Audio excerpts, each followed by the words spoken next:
This is the Fantasy Football Game Plan, where we talk about fantasy football and the NFL. Okay, want to talk about some fantasy football stuff? Yeah, how did you do last week? I did horrible. I lost by 3.86, and it's one of those coulda, shoulda, woulda. If Travis Kelce doesn't drop a touchdown, if Justin Jefferson could get open once and catch one ball, if Tom Brady, well, actually, I didn't even play Tom Brady. I just sat him down. I went and got Marcus Mariota, who we're going to talk about later. My guys, my good players are not good. So I've got Joe Mixon, hasn't scored yet this season. Javonte Williams hasn't scored yet this season. Like, they cannot score. You know who has scored? All the backup running backs on my bench. I got rid of Gainwell. He's scored. I got Perine on my bench. He scored. Who else? I got Pacheco from Kansas City. I got McKinnon. They've scored. The guys who can't score are my starters. It's driving me insane. How about you? Well, Lamar Jackson has more touchdowns than 30 NFL teams. Yeah, I'm not surprised. He has more touchdowns Yeah. than a combined effort of 30 teams in the NFL don't have as many touchdowns as one player in the NFL at the moment. I don't know what's going on this year, but the good players are just not good. They're just not performing. Tried to watch some of the games this weekend. It was really, really painful. Watching Tampa Bay and Green Bay, you fumble around just with stupidity and idiocy and mistakes. That Denver game, I watched it, Denver and San Francisco, 11-10. Horrible football, like bad football, and no one can score. It's just, it's frustrating. It's not fun. Yeah. Thursdays, all the big games this week. Thursday, Sunday night, Monday night, all sleepers. Just boring. Well, I guess it's good if you're a defensive person that likes just not having things move forward, but they're trying to sell a product, and that's to score. And it's pretty tiring when you're staying up super late just to see if someone can do something. Yeah. I mean, that's real football. This is about fantasy football. Fantasy football is about scoring actual football points. So unless you have Lamar Jackson, you're probably not very happy right now. Yeah. And how about you? How did you do? Oh, I won. Wow, you're undefeated. 3-0. 3-0. Wow. Good for you. I'm 1-2. I'm pretty much, I don't have any good players, so I'm done. It's a long season, and it's just really luck of the draw. So, I'm not saying that I'm 3-0 by much margins. If you've been paying attention, I've won by under 1 point for the last 2 weeks. This week, I think I got ahead by 10 or 12 or something, but still pretty close matchup. But across my league, very low scoring. All projected points were supposed to be, and people were just cracking 100 when everyone should have been closer to the 140 mark. Everyone just kind of barely trickled over about 100 points. So a lot of people disappointed. Same thing as you. And it's probably across the league. And right now, people are probably trying to dump their rosters or try and make some adjustments. And I guess that's where we come in to try and steer everyone in the right direction to make sure that have faith.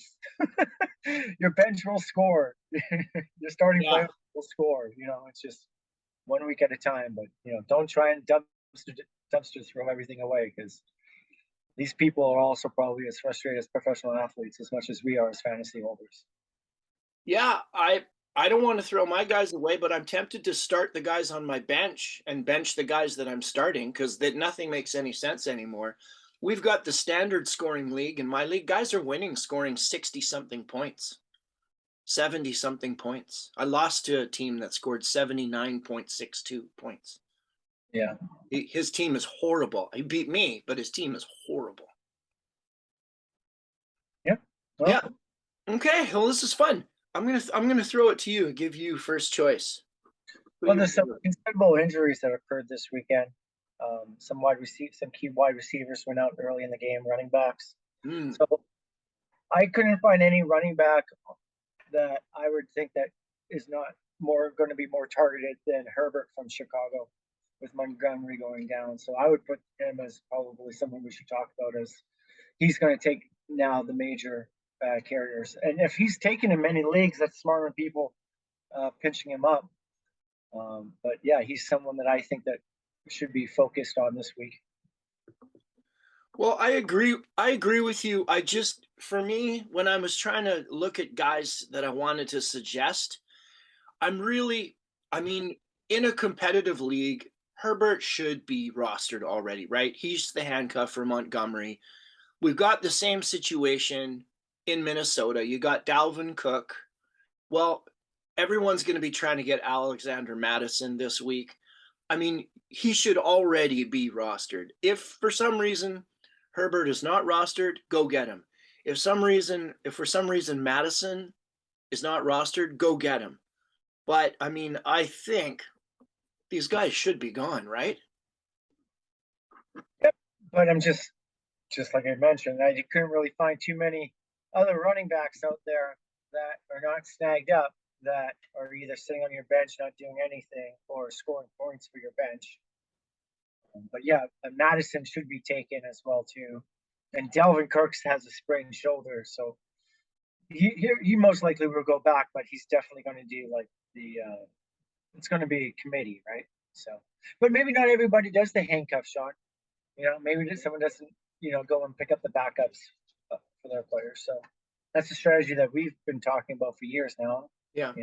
Maybe now people now understand why you go after the backup of a highly productive running back. Yeah. I mean, if Dalvin Cook has a sprained shoulder, it must be Tuesday. So, I mean, people should have known. And I tried to find some guys that were a little less obvious. We talked about J.D. McKissick last week. I still think he's a guy. He's not going to be a superstar guy, but he might fill in for you if you've got Montgomery or one of these guys that are hurt and you can't get Herbert or Madison. But I have Joe Mixon, which is another reason why I lost this week because he limped out of the game in the third quarter. And so they put Samaje Perine in, and of course, he scored a touchdown and a bunch of fantasy points. So I think it's, as you mentioned before, it's a short week. We've got a Thursday game.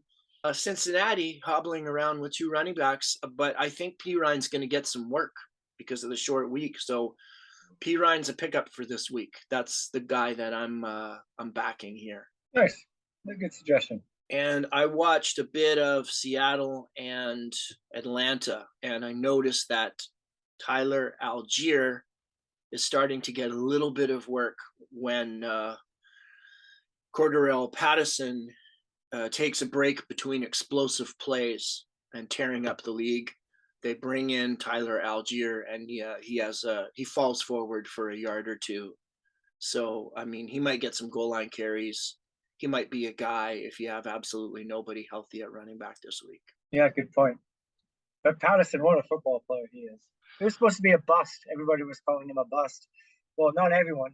I was never not mentioning that he was a bust. I was hoping to pick him up in my draft, but someone else snagged him. And it's good to see people that should be workhorses producing as well as they do, and entertaining to watch. That Seattle game was pretty back and forth, and I quite enjoyed it.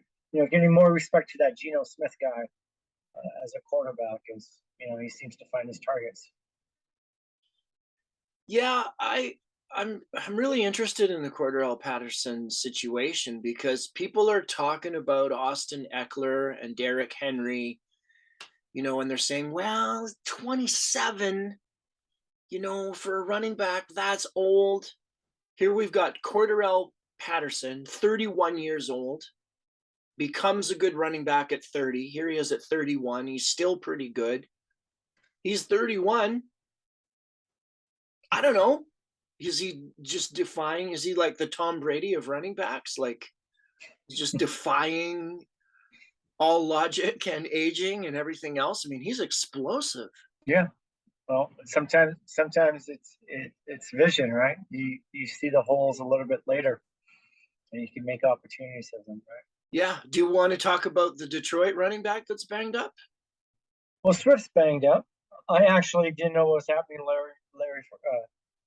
Leonard Fournette on Sunday, so I put Fournette as my flex and started Jamal Williams, which was a good move on my part, as he pretty much was a good workhorse for me this weekend as a running back, and he's just going to see more. And I guess the running back behind him is Reynolds, so he will split the carries. And Reynolds got probably about 12 carries in the game. So they were doing like a three-back committee when because Swift wasn't 100%, and he's not on any IR right now, but he's not going to be playing much, I don't think. No, I think they're not going to see him for like 3 weeks. I think Yeah. the coach was saying he'll be out for a while. Craig Reynolds is a guy. Who else? Who else do we like for running backs? Anyone? I'm pretty slim this week. Okay, let's move on to receivers. Ooh, got more of those. Yeah, there's a few guys. There's always, it seems like you can always find someone to help you, maybe not consistently, but there's guys making plays week to week at the receiver spot. I mean, Romeo Doubs emerged this week for Green Bay with the injuries they're having there. He's a rookie, but he looks like he might be the rookie to emerge for that team. Yeah, great. Let's see what week 4 goes. Okay, we talked about Josh Palmer for the Chargers last week, and he had a pretty good game this week. I didn't start him because I didn't know if Herbert was going to play, and would have won my week had I started him. So it looks like the quarterback Herbert's pretty tough, and he's going to play through this rib injury. So I'm going to stick with Josh Palmer as a suggestion for this week because I think that Herbert throws to him. Yeah, that's a great suggestion. I think with Hunter Renfrew being gone and problems in Vegas, I think the receiver Hollins is someone to also snag up if you need that flex player, that third receiver or something. Has done well over the last couple of weeks, and he's only rostered, I believe, in 3% of the leagues. So he's definitely one of the key guys if you need someone, because they can't be, if Adams is being double teamed, there's someone that needs to get that ball. Yeah, I agree with you. They're the only team that hasn't won a game this year. They seem to always be behind and always be throwing. So remember when we did the divisional things and you're like, who's the worst team? And I was like, Vegas. And you're like, are you sure? yeah. Well, 3 weeks into the season, you were right. I'm looking at Craig Dortch. Arizona. From Arizona. I don't know how he's going to be late in the season once they've got back DeAndre Hopkins. But it seems to me like, he'll get you between 6 and 10 fantasy points pretty steadily until Hopkins comes back. Yeah, I had him too on my list here. I watched a little bit of the Cardinals game, and I can't believe how much they rely on Hollywood Brown, but this guy does pick up, in between. So like you mentioned, if you have Hopkins sitting on your bench because you're just waiting for the day for him to come back, this is the guy that you should have right now filling in that void. Yeah. Jay Jones from Jacksonville. Zay Jones. Zay. Yeah, Zay Jones. Z-A-Y Jones. Yeah. Yes. Very impressive. He didn't have a good week 2, but week 1 and 3 has really come up as an emerging receiver for Jacksonville. So someone to think about. I think we mentioned about him in the past, I think last episode, but definitely worthwhile if he's still available to pick him up. Yeah. Yeah, he seems to be a favorite of Trevor Lawrence. They've got a good rapport, and he gets lots of targets. So absolutely, that's a good suggestion. I didn't find much for tight ends. I don't want to say that I would ever pick up anyone from Cleveland, but it seems pretty obvious that David Njoku is unrostered in a lot of leagues and seems to get a lot of targets. So if you're desperate at tight end, which most people probably are, that's my only suggestion this week. Tight ends right now is a big cluster of mediocrity, and It's the toughest position to place on your roster. It's almost a throwaway because you just never know. They can make it or break it. You can expect your tight end to get you between 2 and 10 points every week. Yeah. And Njoku made my list as the only person, and maybe it's probably because we keep the same strategy. Cleveland doesn't really have a reliable quarterback. They rely heavily on the run. Maybe that's why Njoku is probably on both of our lists. He's actually only rostered in 52% of my league. So he's 50-50. He's out there. I don't know what he's rostered on yours. However, he's the only one that made my list because everybody else is just like, might as well, you can just pick, and you can pick whoever you want to play. They're not gonna win. It's not gonna be big time unless it's Andrews. Well, that's it. Yeah. It's a dart throw, and if a guy comes through for you one week, he probably won't come through for you the next week. Oh, no. I thought I was so smart for going and getting Travis Kelce, and honestly, he's been very good for me. But I'm seeing him dropping balls, and including a touchdown last week. I don't know what's going. I think he's starting to go on the downslide a little bit, and teams are really guarding him. Specifically because Kansas City doesn't seem to have another receiver that they rely on in the passing game. Juju's okay, but they're really spreading it around, and losing. I was surprised to see them lose this week to the Colts, who are terrible. But like we said earlier, there's a lot of bad football right now. Yeah. I've got a defense that I think is a good play this week. It's the Packers against New England. Mac Jones is out, and Brian Hoyer. I've only ever seen Hoyer lose. I think he's lost his last 11 starts. Wow. I'm pretty confident of that. So cool. I dropped Green Bay last week, but they're supposed to be one of the top defense. So let's see what happens. I have Jacksonville as just a wild card. See if you can pick them up. They're doing good. They're in the top 7 defenses. They're probably 4% rostered or something in between there. If you're not happy with whomever you've picked, I think that's a good maybe start to the season. Defenses are kind of up and down unless you don't have the top 2. I think that's a good suggestion because that division is full of bad offenses. Yeah, Indianapolis. Yeah, Tennessee, and Houston.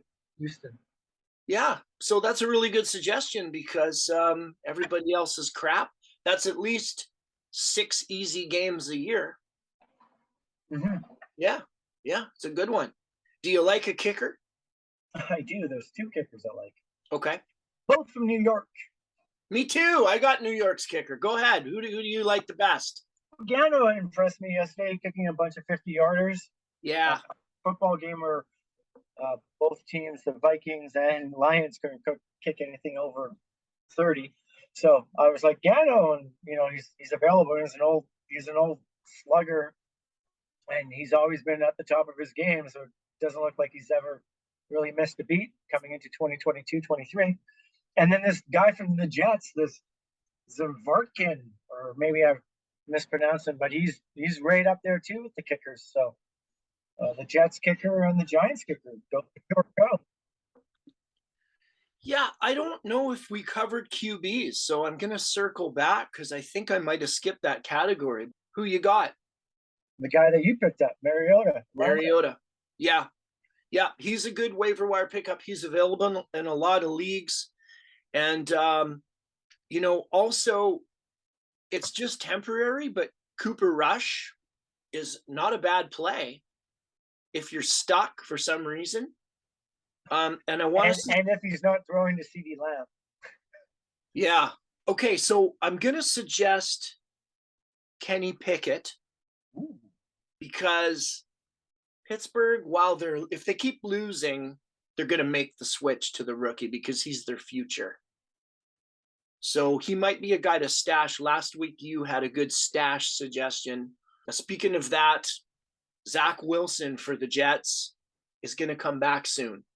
So if you're like me and you have Tom Brady as your quarterback and he stinks week in and week out for fantasy, I would say look at picking up Zach Wilson, because we don't know what he's going to do, but based on what Flacco's been doing, we know Wilson's going to be the starter. They've got lots of weapons on the Jets this year. Yeah, and he can pick up yards with his feet, right? So you're not only getting a player that can throw the ball, you're getting a player that is also mobile too. So, think of Russell Wilson when he was allowed to run, or when he was running like 5 years ago. Right? He was scoring quite a and that's why on his feet. Yeah, and that's why Lamar Jackson is scoring so many fantasy points this year, because he's running as well as throwing. Oh yeah, you see the stats that come up online. It's like Lamar is a quarterback, Lamar is a running back. Like he's just playing two positions. That's why it's really tough to pick any running back out of the Ravens, because Lamar is just holding the ball. I want to see what happens on that team when Dobbins comes back, when J.K. Dobbins starts running, when they start giving him the ball and actually, chewing up some clock with the running back. I'm interested to see what happens with Lamar Jackson's stats at that point. If they can get a few leads and they're not playing from behind, and there's, will they start to grind out the clock, and will that diminish the fantasy points from Lamar Jackson? May diminish his fantasy points, but he should be in front line for MVP. Oh yeah, definitely. Definitely. And you know who else is right up there with him? Tua. Yeah, but he's injured. He's banged up. The 5'11", 10 man is dinged up. Yeah, but did you see that? That's crazy. Like, he stands up, he falls over, he stands up again, he falls over, he stands up again, he falls over, and then they let him play. And then I hope the league actually really looks into that, because player safety as coaches. I remember one kid said to me, "Oh, my head kind of hurts." I was like, "Oh, you know what that means? Give me your helmet." I'm like, "You just said the wrong words." Yeah. And that was, that's just for the health of the players. And yeah, like, he was definitely, it looked concussed. It wasn't like he had dizzy, like, he definitely hit his head. He should have been out, should have been under the tent. I hope they get fined or something like that. Great on Miami for beating their record. And, I'll see them on Thursday. Yeah. See what they can do. But for player safety, W does not mean sacrificing a human being. That's just brutal. Right. Anyway, and that's so my suggestion. That's just my rant for this week. Yeah, it's a good rant, and I agree with everything you said. And I don't think I said the name of the guy who's going to be playing quarterback into his place. Teddy Bridgewater. There you go. Teddy Bridgewater. You know what? Teddy Bridgewater, I think, is a definite start. He's going to throw 4 touchdowns, and you heard it here. 4 touchdowns Thursday night. Love it. You heard it here first, folks. Teddy Bridgewater, 4 touchdowns Thursday night. Okay, go pick up Teddy Bridgewater. Thanks a lot, Scott. Okay, have a good evening. Good luck. Good luck. I hope you continue your unbeaten streak. Yeah, looks it's going to be hard, but could happen. Okay, thanks, man. Enjoy your evening. Thanks. Okay, bye. Thanks for watching the Fantasy Football Game Plan podcast. Need coaching on your lineup? Drop us a line and we'll discuss your dilemma.